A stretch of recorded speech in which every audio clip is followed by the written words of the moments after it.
दिल्ली के पूर्व उप मुख्यमंत्री मनीष सिसोदिया को सुप्रीम कोर्ट ने आबकारी नीति मामले में जमानत दे दी है। इस मामले में आदेश जस्टिस BR गवाई और जस्टिस KV विश्वनाथ की पीठ ने 6 अगस्त को ही फैसला सुरक्षित रख लिया था। इससे पहले दिल्ली हाई कोर्ट ने मनीष सिसोदिया की जमानत याचिका खारिज कर दी थी। मनीष सिसोदिया के वकील ऋषिकेश कुमार ने कहा है कि कोर्ट ने कहा कि अगर आपके पास सबूत है तो छेड़छाड़ का कोई मामला नहीं है। अगर आपने उसे रखा है तो इतने लंबे समय तक जेल में रहना जमानत के सिद्धांतों के खिलाफ है। चाहे वह ED का मामला हो या धारा 45 हो, वहाँ जमानत का मुख्य नियम लागू होता है। और इस बात को ध्यान में रखते हुए मनीष सिसोदिया पहले ही 17 महीने जेल में रह चुके हैं।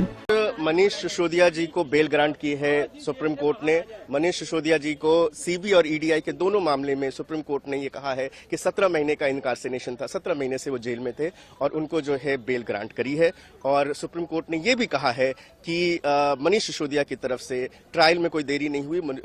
सुप्रीम कोर्ट ने ये भी कहा है कि हमारे ट्रायल कोर्ट को और हाई कोर्ट को जो इस बात का ध्यान रखना चाहिए कि बेल के मामले में वो हर मामला जो है सुप्रीम कोर्ट तक ना पहुंचे। उन्हें एक स्ट्रेंथ देनी, उनको स्ट्रेंथ शो करनी चाहिए थी। और जो कार्डिनल प्रिंसिपल है बेल का कि bail is rule and jail is exception, उसको विथहोल्ड किया है। सर, कब तक बाहर आ जाएंगे? कब तक? अभी ऑर्डर आया है, ऑर्डर में हमें कंडीशंस फुलफिल करने होंगे ट्रायल कोर्ट में और जैसे ही वो हो जाएगा फिर हम जो है उनकी रिहाई हो जाएगी। स्कूलों के रिजल्ट प्राइवेट स्कूलों से ज्यादा ला करके ये साबित किया कि जब पूरा देश ये बात मान चुका था कि सरकारी शिक्षा में कोई परिवर्तन नहीं हो सकता और एक एक दिन गिना जा रहा था कि किस दिन देश के सभी सरकारी स्कूलों में ताले लगेंगे और प्राइवेट स्कूलों में ही बच्चों का भविष्य सुरक्षित रह सकता है, उस मिथक को तोड़ा मनीष सिसोदिया ने।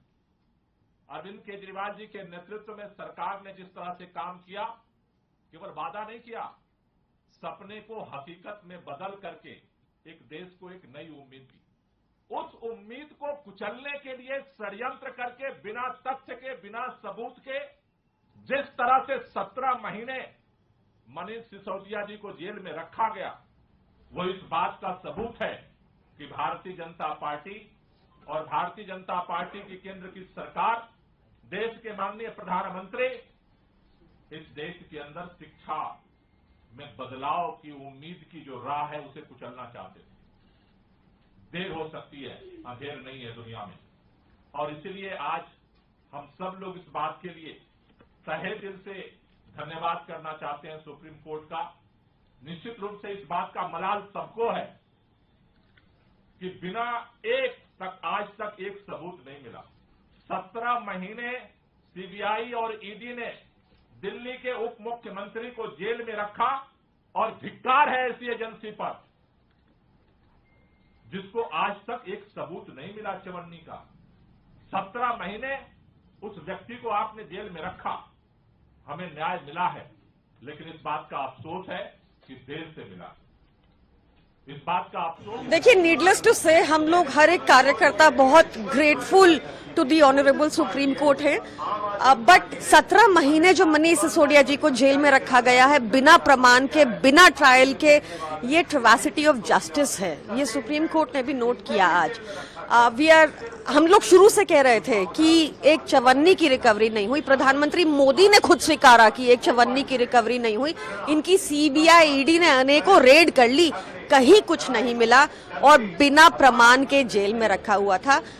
ये आज का फैसला तानाशाही के मुंह पर एक करारा तमाचा है। The people of Delhi, the workers of Aam Aadmi Party, we are extremely grateful.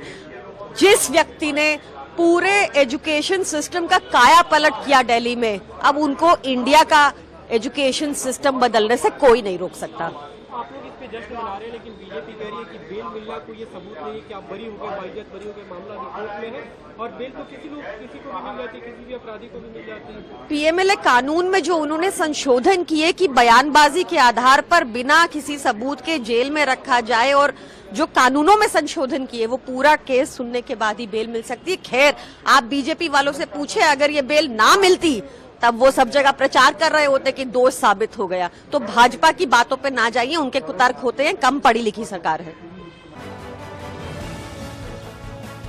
Bureau report team, the सारा टाइम्स न्यूज।